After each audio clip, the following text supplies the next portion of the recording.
a toto sú moje kamarátky Nelka a Tereska. Sme zo základnej školy v Divíne, ktorá má veľký počet slabo prospievajúcich žiakov a chceli by sme vám dokázať, že zázraky sa dejú, ak ľudia chcú a že aj prepadajúci žiak môže mať jednotky schémy, ak je správne motivovaný.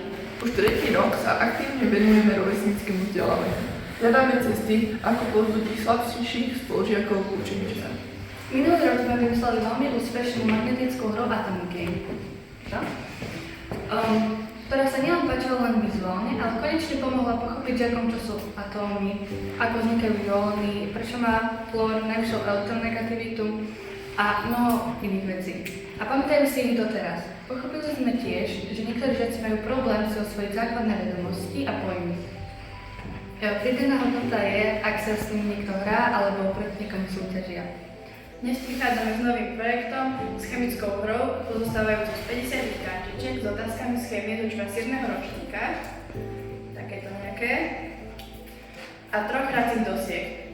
Otázky by spolu s nami vypíšľalo 20 spolužiakov a boli to otázky, ktoré sa im zdali najťažšie. Z navrhnutých viac ako 200 otázok sme vybrali 50. Ale vám sa Sabina Bojanová. Hra mi pomohla lepšie porozumieť učivu a myslím si, že keď som skúšala aj slabších žiakov, tak im to veľmi prospelo.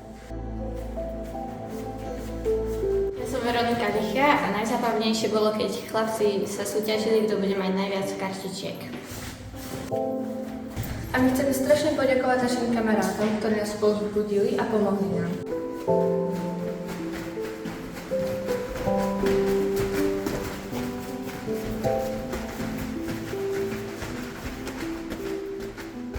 A takto sa menia peťkári na jednotkárov.